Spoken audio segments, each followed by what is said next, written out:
Up to this large railroad station come buses, taxis, and private cars, carrying people who are going to travel by passenger train. At the entrance to the station, the cars stop and the people get out. Thousands of people pass through here every day on their way to and from trains. If their train is not ready, they may stay in this large waiting room, walking about or sitting on big benches. They must go to the ticket window and get tickets before going to the train. Inside each window is a ticket seller. Each one who rides on the train must buy a ticket to the place where he is going. Money from tickets helps pay the cost of running the trains. Near the trains are gates through which passengers must go. A gateman looks at the tickets to be sure that each passenger is on his way to the right train. It is almost time for this passenger train to leave the station, and the passengers are hurrying along the glistening sides of its coaches. The train will be pulled by this big streamlined diesel-electric locomotive. Its engines are warming up, and inside the cab sits Mr. Schroeder, the engineer who has driven locomotives for many years. His all is ready. Inside the locomotive further back is the attendant, the engineer's assistant. He stays close to the big motors, for his job is to keep them in good running order.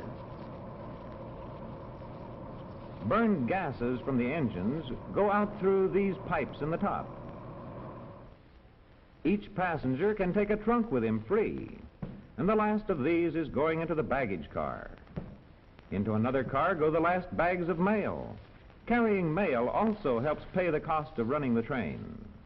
Inside the mail car, railway mail clerks put together papers and letters for each town or city.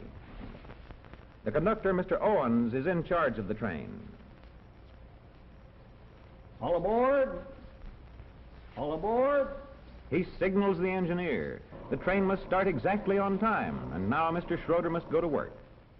All the doors along the train are closed, and the engineer opens the throttle.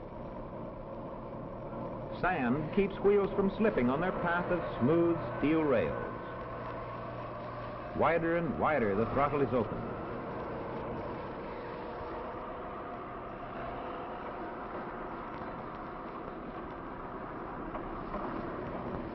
The long train gathers speed as it winds its way along the tracks.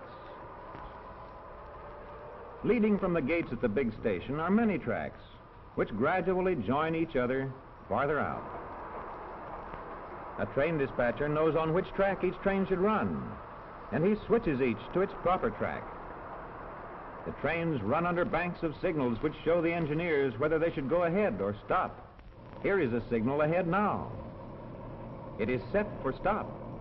Mr. Schroeder, the engineer, with hand on the brake, sets the air, and iron brakes close on the wheel. Now the signal changes to go, and again the powerful locomotive pulls the train ahead. It is safe now to pass the signal.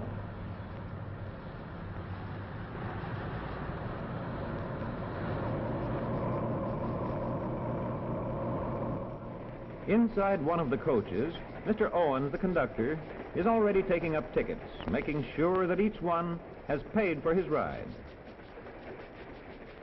The passengers have comfortable seats.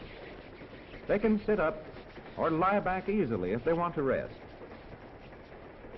Overhead, out of the way, are racks filled with bags and parcels. The cars of the train are joined snugly together by a part called the vestibule. A highway crossing is ahead.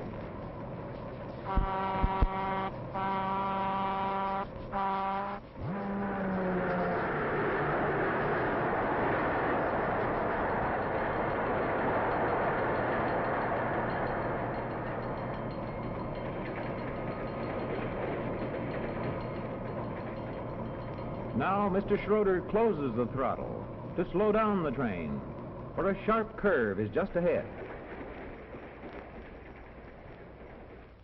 The engineer knows exactly how fast he can go with safety.